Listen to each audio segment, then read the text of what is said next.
안녕하세요. 책 일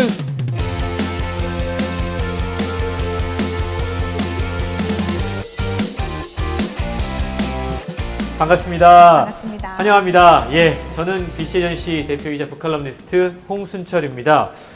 오늘 이 자리에 든든한 출판 평론가 장동석 선생님 그리고 한겨레 최윤아 기자님 자리해 주셨습니다. 안녕하세요. 안녕하십니까? 안녕하세요. 너무 조용하게 인사 들어가세요. 아, 그래요? 연말이라서 연말 연시니까. 그렇구나. 네. 지난 시간에는 저희가 2020년을 총 결산을 한번 해봤습니다. 10개의 키워드를 가지고 출판계 이슈를 하나하나 짚어봤는데요. 오늘은 저희가 이름하여 내 맘대로 올해의 책입니다. 올해의 책 지금 선정하느라 서점, 언론사 다 바쁜데요. 네네. 저희는 약간 주관적인 견해를 담아서 내 맘대로 올해의 책을 골라봤습니다. 그래서 올해가 가기 전에 나 이 책 다시 한번 읽어보고 싶다. 혹은 이 책을 누군가에게 추천해주고 싶다. 혹은 우리가 읽었던 책들 가운데 밑줄 치면서 읽었던 문장들을 오늘 여러분들과 함께 하려고 합니다. 요즘 사실 외출하기 어려워진 상황이라서 책 더더욱 필요하실 것 같은데요. 오늘 저희가 사적으로 소개해드리는 내 맘대로 올해의 책 한번 읽어보시고 풍성한 연말 보내보셔도 좋을 것 같습니다. 어떻게 순서를 정할까요? 두꺼운 책 골라오신 순서로? 아니, 저는 최 기자님 이 이야기를 안 들을 수 없을 것 같아요. 올해는 진짜 배달. 네. 그럼 이야기를 배달부터? 먼저 좀 해보면 좋을 것 아, 같아요. 네. 제가 정말 배달 많이 시켜 먹거든요. 근데 배달 오토바이들이 정말 폭주하잖아요, 솔직히. 그렇죠. 법 안 지키고. 그러면 배달에 그렇게 고마우면서도 저도 모르게 욕을 하는 거예요. 그렇죠. 이런 저의 양가적인 감정을 어떻게 풀어야 하나라고 제 안에서 막 이렇게 들끓고 있었는데 마침 이 책이 나온 겁니다. 바로 배달의 민족은 배달하지 않는다라는 책이고요. 이 책의 지은이는 박정훈 씨인데요. 실제로 쿠팡 이츠, 배민라이더스 등등을 포함해서 4년 동안 배달 일을 해오셨습니다. 그런데 자기가 경험한 것들만 쓰면 사실 책이 흥미롭고 재밌긴 한데 인사이트가 부족할 때가 있어요. 왜냐하면 내가 경험한 것들을 확장하고 일반화하는 부분이 조금 부족할 수 있거든요. 근데 이 책은 아니라는 거. 그래서 제가 이 책을 정말 강추드리고요. 그러니까 배달에 대한 양가적인 감정 때문에 괴로우신 분들, 저는 꼭 한번 읽어봤으면 좋겠다라는 생각이 들고요. 이거 같은 경우는 이제 배달의 민족이라는 플랫폼이잖아요. 플랫폼 자본주의가 어떻게 이제 사람을 착취하는지, 또 우리가 배달 이렇게 딱 누르잖아요. 주문 딱 누르면 이게 오고 있습니다. 그래서 이렇게 기다리고 있잖아요. 그 과정에서 도대체 어떤 일들이 일어나는지 이런 거죠. 이제는 기계가 인간에게 작업 지시를 내리는 시대가 된 거예요. 그렇죠. 여기 제가 한 부분을 말씀드려 볼게요. 그러니까 플랫폼의 데이터 독점 탓에 노동자를 채찍질하는 방식도 더 교묘해졌다. 그러니까 쉬지 말고 더 빠르게 배달하라고 닥달하는 건 사람이 아니고 데이터고, 데이터를 의식하는 노동자 자신이다. 가령 내비게이션에 나온 도착 예정 시간이 15분인 곳을 배민라이더가 신호 위반과 과속, 자기만 아는 지름길, 골목길을 통해서 7분 30초 만에 도달했다고 치자. 그럼 실제로는 20명쯤이 필요한 일을 초인종 노동을 하는 배민라이더 10명이면 충분하다는 데이터를 뽑아낼 수 있다. 이게 무슨 말이냐면 10분이 떴는데 막 지름길로 갔어요. 그럼 앞으로 그 7분 30초가 기준이 되어버린다는 거죠. 이렇게 해서 알고리즘이 이 인간을 착취하는 이 시대, 이거 정말 문제거든요. 또 하나 말씀, 제가 너무 흥분했죠. 그러니까 죄송해요. 죄송해요. 너무 감정이입이 돼요, 저도. 너무. 제가 그리고 또 하나는 이제 디지털 임대업이라는 거예요. 그러니까 배민이라는 앱은 한정적이잖아요. 근데 거기에 이제 깃발을 꽂는다고 해가지고 음식점 사장님들이 자기 음식점이 노출되게 하기 위해서 깃발들을 그렇게 사십니다. 근데 문제는 몇 개 깃발을 사야지 내게 딱 노출되는지 모른다는 거예요. 그러니까 완전 치킨 게임식 출혈 경쟁을 치킨 가게 사장님들이 하는 일들이 빚어지는 거죠. 이런 얘기들이 잘 나와 있는 책이고요. 제가 이제 끝나고 나서 이 책을 다 읽고서는 이분과 인터뷰를 간단하게 했는데, 거기서 이런 말씀을 하시더라고요. 소비자는 모르는 또 몰라도 되는 주문 버튼 이후의 중간 과정과 구조를 드러내 보임으로써 배달 서비스에는 들어가지만 사회는 책임지지 않고 배달원 개인에게 전가되는 그 모든 비용에 대해서 얘기하고 싶었다라고 이제 표현을 하셨는데요. 보면은 진짜 우리 막 폭주적 너무 오토바이 사고 진짜 많이 늘어난 거 아시죠? 그럼요. 보면은 진짜 문제인 게 오토바이는 면허가 따로 없어요. 그냥 일종 보통이면은 오토바이 다 탈 수 있고요. 또 문제는 보험료 비싼 거는 너무 많이 언론에 나와서 알고 계실 거고, 세 번째는 이 오토바이 수리기에 공임 단가라는 게 없는 거예요. 그러니까 예컨대 바퀴가 빠지면 얼마 이런 이 표준화된 어떤 그런 게 없어서 부르면 그게 값인 거예요. 그러니까는 조금 고장나도 수리 안 하고 타고 달리고 면허 없는 사람들이 막 초짜가 막 시동 못 걸고 달리고 이러니까 너무 또 위험해지는 거죠. 근데 그 위험의 문제를 사회는 나 몰라라 하고 다 배달원 개인에게 전가시켜 버림으로써 우리 모두가 지금 피해를 입고 있잖아요. 이런 문제에 대해서 생각해 보게 하는 책이어서 배달 많이 시키시는 분들 꼭 한번 읽어보시기를 추천드립니다. 사실 배달의 민족, 우리가 원래 그런 의미로 사용하던 게 아니었는데 그렇죠. 우리가 배달의 민족 그러면 이제 이걸 먼저 떠올리게 됐어요. 맞아요. 그만큼 우리가 배달을 참 많이 시키고 사는 네. 그런 구조 속에 살고 있는데 네. 플랫폼 노동자라고 하는 신조어가 생겨날 만큼 이 업계에 종사하는 분들의 삶이 정말로 팍팍합니다. 네. 그런데 우리는 그 불편한 현실을 맞아요. 몰랐거든요. 그리고 노동자 자신도 몰라요. 그것이 본인도. 데이터라는 어떤 가치 중립적이고 객관적인 언어로 내려지는 거기 때문에 본인도 착취당하는 걸 잘 모르는 거예요. 어떻게 설명해야 될지 모르는 거예요. 그렇죠. 사실 저는 이런 책이 나올 때마다 되게 안타까운 게 뭐냐면 문제 제기를 분명히 책을 통해서 하고 있는 거잖아요. 네네. 근데 우리 사회가 우리 정치권이 뭔가 답을 좀 해줘야 되는데 네. 그거에 대해서는 뭔가 좀 즉각적인 어떤 피드백들이 잘 안 오고 있다라는 것들이 맞아요. 되게 안타까운 일인 것 같아요. 맞습니다, 네, 진짜. 네. 저 하나만 더 얘기해 드려요. 아 그럼요. 그 플랫폼 자본주의를 다루는 책이 올 한해 정말 많이 출간됐는데요. 이거랑 제목이 비슷해요. 공유 경제는 공유하지 않는다. 그렇죠. 이 책도 네. 한 번쯤 꼭 읽어보셨으면 좋겠습니다. 네. 출판사는 빨간 소금이었습니다. 네, 출판사는 빨간 소금이었습니다. 네. 우리 장동석 선생님께서 고르신 뭘 할까요? 부지런한 사랑. 와 개인적인 취향. 아, 네. 그럴 줄 그치. 알고 여기다 이렇게 딱 올려뒀습니다. 아, 네. 저는 이슬아 작가 아까도 잠깐 말씀드렸지만 처음에는 그렇게 주목하지 않았는데요. 아주 짧은 만남이었지만 만남을 받고 그 책을 읽으면서 이 작가가 생각이 굉장히 깊은 작가. 본인은 그렇게 얘기하세요. 그냥 되는 대로 하는 거다 이렇게 얘기하시지만 이 책을 읽으면서 그런 거 아니라는 게 너무 가슴 깊이 와닿았어요. 그러니까 무슨 철두철미하게 계산을 해서 하는 사람이 아니라 오히려 진심이 담겨 있는 활동을 한다라는 걸 알게 됐고요. 이 책은 사실은 이제 그 여러 사람들에게 이제 글쓰기를 알려주고 함께 글 쓰는 과정들에 대해서 이제 이야기하고 있는데 거기서 이제 뭐 부지런한 체력과 이런 것들이 필요하다, 사랑할 체력이 필요하다 뭐 이런 이야기들을 하고 있는데 저에게 가장 크게 마음에 와닿았던 건 그런 것 같아요. 그러니까 한 사람 한 사람에게 진심을 쏟을 수 있는 우리의 마음의 여유가 있는가를 묻고 있더라는 거죠. 예. 그러니까 가족과 함께 뭐 출판사를 하고 뭐 이렇게 여러 가지 일들을 하고 있지만 그 진심 속에 들어가 보면 이 글을 받을 사람들이 사실은 내 글을 통해서 정말 구독 모델이잖아요. 맞아요. 처음 시작이 구독 모델이잖아요. 그러니까 돈을 내고 읽는 분들에게 정말 그 정도의 가치가 있는지 없는지에 대해서 깊이 고민하고 행동하고 그걸 실천에 옮기더라는 거죠. 저는 그 진심이 굉장히 느껴졌어요. 그래서 제목이 처음에는 왜 부지런한 사랑이지? 이런 생각이 들었는데 나중에 그 이야기들을 이렇게 계속 리마인드해서 생각하고 다 읽고 나서 이렇게 딱 덮었을 때 이 제목 정말 일리 있는 제목이다 라는 생각이 들었어요.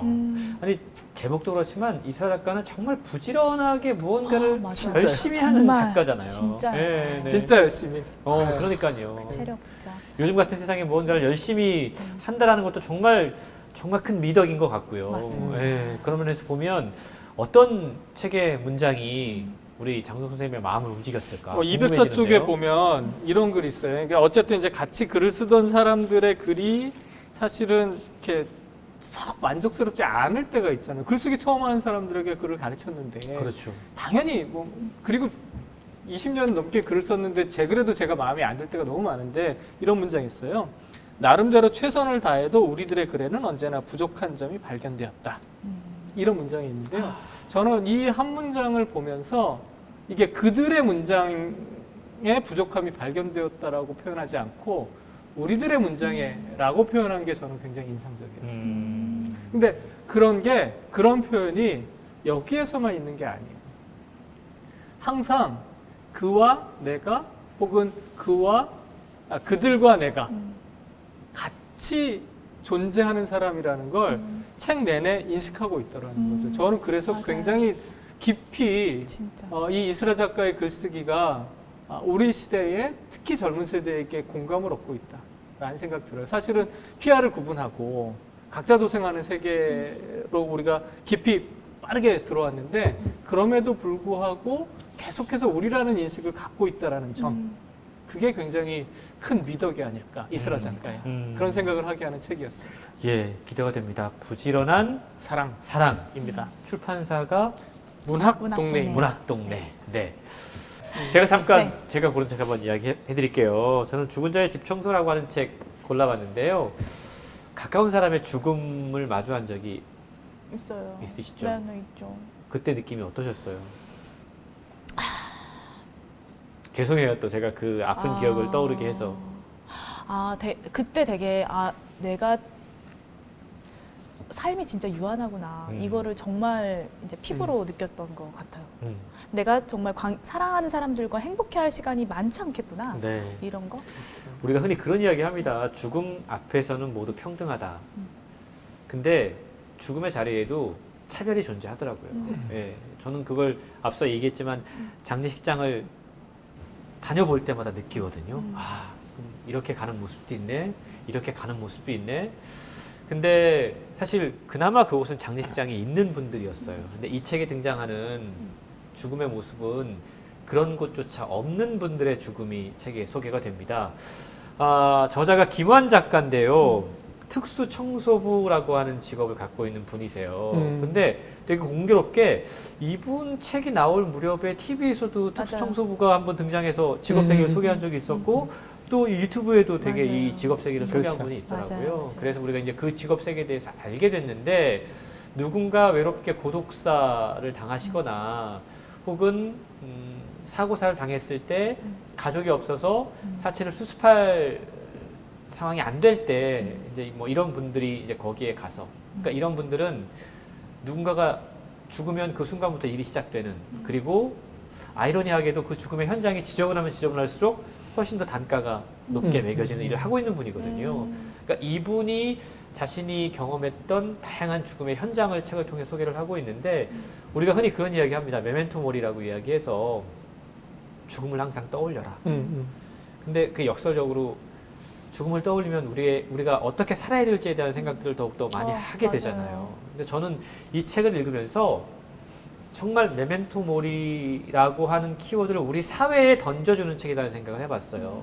내가 개인적으로 어떻게 살 것인가도 되게 중요한데 이 책에 소개된 죽음의 현장들 이거에 대해서 우리 사회는 어떻게 답변할 것인가. 정말 제가 인상 깊게 읽었던 대목을 읽어드릴게요. 가난한 자에게도 넉넉하다 뿐인가 남아 넘쳐나는 것이 있다면 바로 우편물이다. 체납고지서, 독촉장, 가스와 수도와 전기를 끊겠다며 으름장을 놓는 미납요금 경고장, 최후 통첩장이 우편함에 빽빽하게 꽂혀 있다라는 겁니다. 비참하게 죽으신 그분들의 현장에 갈수록 발견되는 공통점이었다고 그러는데요. 이건 개인의 문제가 아닌 것 같아요.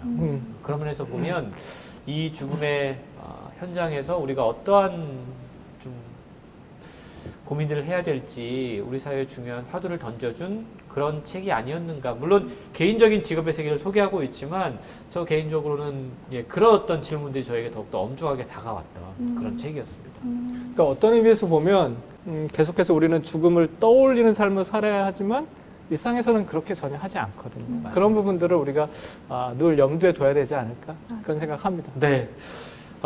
첫 번째 책으로 고른 책들이 배달의 민족은 배달하지 않는다. 부지런한 사람, 죽은 자의 집 청소였습니다. 그러면 이제 두 번째, 각자의 두 번째 올해의 책을 한번 만나볼까요? 우리 최 기자님 어떤 책을 소개해 주실까? 저는 요 책 교복 위에 작업복을 입었다라는 책으로 준비를 했고요. 이거는 제가 최근에 사실 다루기는 했는데 좀 더 팔렸으면 좋겠어가지고. 왜냐면은 이런 얘기들을 진짜 알아야 돼요. 왜냐면 그 왜 우리가 수능 끝나면 한 겨울에 막 캐롤이 울려 퍼지면서 수험생 여러분 고생하셨습니다 하면서 막 헤어쇼, 빵집 그렇죠. 막 이런 데 SK텔레콤 이런 데서 날리고. 막 수험생활이 막 하잖아요. 근데 우리에게 너무나 익숙한 풍경들인데 이 저자는 대학을 가지 않고 수능을 치르지 않고 바로 이제 일을 하러 나가게 된 거죠. 근데 그런 것들이 너무 사무치게 외로웠다는 거예요. 수능을 준비하지 않은 나는 그런 고생을 안 한 건가? 올해 나한테도 되게 큰 일들이 있었는데 라는 생각을 하면서 술을 엄청 마셨다. 뭐 이런 얘기가 나오는데요. 술이 마신 게 중요한 게 아니라 그 왜 특성화고 있잖아요. 특성화고에 진학을 했어요. 이제 가정 형편이 아주 풍족하진 않아서 특성화고에 진학을 했는데 그럼 보통 고3 가을쯤에는 현장 실습을 나가게 됩니다. 그렇죠. 그리고 현장 실습을 하고 나서는 이제 산업기능요원이라 그래가지고 거기서 이제 병역의 의무까지 하는 분들이 되게 많으세요. 그렇게 보면 19의 나이에 진짜 어마어마한 그런 기계들이 있는 데서 공무팀이라는 팀에 배속이 됐는데 뭐냐면은 기계에서 일어난 여러 가지 이제 문제들을 네. 다 고치고 이러는 거예요. 근데 한번 우리나라에도 그러니까 계속해서 이 특성화고라든지 뭐 그러니까 20대 청년 노동자의 죽음이 많이 다뤄졌잖아요. 김영규 님도 그렇고 그 구의역 스크린도어 고치다가 돌아가신 김도훈 님도 그렇고. 근데 다 죽은 사람만 얘기가 되잖아요. 그러니까 죽음에 의해 박제되지 않은 어떤 특성화고 청년 노동자의 삶을 얘기하고 싶었다라고 해서 이 책을 쓰신 거예요. 근데 우리 이 지은이가 한때는 예고를 지망했을 정도로 정말 필력이 좋아요. 저는 이거 네. 보고 와 최윤아 너 진짜 글 열심히 써야겠다 이런 생각 많이 했거든요. 되게 젊은 작가인가 봐요, 그러면. 네네. 22살, 이제 23살 정도밖에 안 되셨는데 너무 촉망받는 저는 작가라고 생각하고 그 왜 작년에는 아빠가 됐다라는 책 혹시 기억하세요? 제목은 기억이 나요. 네, 제목은 네. 좀 들어보셨죠? 네. 조기현 작가 그 느낌하고 되게 비슷해요. 되게 비슷한데 이런 책들, 그러니까 불의의 사고로 돌아가시지 않은 청년 노동자의 삶은 과연 어떠한 결핍을 안고 살고 있나, 얼마나 무서운가 이거를 발화해 주는 것 자체가 너무 소중하잖아요. 그래서 그런 내용을 담고 있는 책이고요. 제가 이제 몇 개 문장을 읽어드릴게요. 보면은 어떤 영화나 드라마, 소설이나 만화에서도 20대는 다 대학생이었고 직장인은 모두 양복을 입고 있었다. 작업복을 입고 공장으로 출근하는 사람들의 이야기는 구전으로나 전해지는 동화 같았다. 삶에 대한 이야기는 없는데 죽음에 대한 이야기는 계속 들려왔다. 그래서 이들의 존재를 더 붙잡기 위해서는 죽음에 의해 박제되지 않는 살아있는 당사자의 목소리가 필요했다. 이런 내용들이 있고요. 보면은 근데 이 지은이가 정말 태도가 너무 훌륭해요. 그래서 너무 위험하잖아요. 근데 막 체계적으로 탁탁탁 가르쳐 줄 만한 그런 상사가 없는 거죠. 너무 바쁘니까 서로. 그러니까는 엄청 빼곡하게 이제 업무 일지를 쓰는 거예요. 우리 김군이라든지 김영균 씨라든지 막 요즘에도 뭐 그 사람 부주의해서 그렇게 된 거잖아 라는 식의 워딩이 이제 나오고 있잖아요. 네. 근데 그게 아니라는 거죠. 정말 투철하게 안전을 생각했는데도 불구하고 여력이 안 돼서 이렇게 사고가 나는 거거든요. 그래서 그런 내용들을 좀 접할 수 있게 하면서 이제 여러 가지 생각할 거리를 주는 책입니다. 저는 이 책을 정말 어떤 원청 기업의 관리자라든지 아니면은 뭐 현장의 관리자급, 간부급 이런 분들이 꼭 한번 읽었으면 좋겠습니다. 아니 이 책을 향한 최 기자님의 애정이 느껴져요. 지금. 느껴집니까? 막 그냥 막 어쩔 줄 모르고 읽어야 됩니다. 전 국민 읽어야 됩니다. 전 국민이 읽어야 된다고 이거 진짜 강추해 주시는. 문제예요, 진짜. 두 번째 최윤아 기자님의 올해의 책 교복 위에 작업복을 작업복을 벗을 새도 없이 입었다는 거죠. 바로 교복 위에 그냥. 그렇죠. 바로 입었다. 그겁니다. 그러면 우리 장동 선생님의 올해의 책 두 번째. 네, 기대가 됩니다. 캐롤라인 랩의 명랑한 운둔자입니다. 미국의 저널리스트였고요. 2002년에 42살의 나이로 폐암으로 세상을 떠난 작가인데요. 제가 올해의 책으로 꼽은 이유는 사실 이 팬데믹 사태와 굉장히 밀접하게 연관이 있습니다. 여기에는 그런 내용이 전혀 나오지 않지만 자기의 그냥 이야기를 하고 있어요. 자기가 어떻게 그 알코올릭이 됐는지 또 거식증이 됐는지 가족의 주변 상황들에 대해서 얘기하면서 하나씩 이제 이야기들을 풀어나가고 있는데 앞서도 잠깐 말씀드렸지만 고립된 삶을 살았거든요. 어쩔 수 없이 거식증 있고 뭐 이러다 보니까 알코올릭이다 보니까 고립된 삶을 살 수밖에 없는데 그 와중에도 끊임없이 주변과 소통하는 방법이 무엇인지에 대해서 연구했고 고민했고 그걸 이제 글로 풀어낸 작가인데요.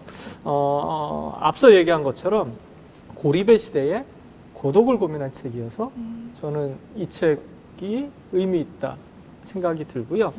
이런 문장이 있어요. 짧은 문장 하나 읽어드릴 텐데요. 285페이지에 보면 나는 보통 사람이 되는 수업을 듣고 싶다. 이런 문장이 있어요. 제가 이 문장을 탁 읽으면서 우리 옛날에 뭐 위대한 보통 사람의 시대 뭐 이런 이야기 하던 그 대통령도 계셨지만 자꾸 옛날 사람 인증해서 좀 그렇지만 이미 다 알아요. 네, 네, 이미 어쨌든 다 압니다, 우리 청취자들. 네.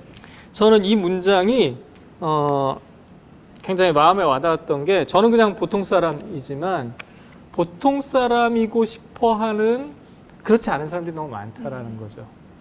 우리가 생각하기에 보통 사람이라고 생각하는 수많은 사람들이 보통 사람이 아닐 확률이 굉장히 높다는 거예요. 그게 왜냐하면 각자의 상처를 끌어안고 있고 그 상처로 괴로워하는 사람들은 이미 보통 사람들이 아닌 거죠. 우리 모두가 보통 사람이 아닌 건데 그럼에도 불구하고 보통 사람인 것처럼 보이기 위해서 우리가 애를 쓴다는 거죠. 그러니까 진짜로 보통 사람이 되는 수업이라도 듣고 싶다라는 거예요.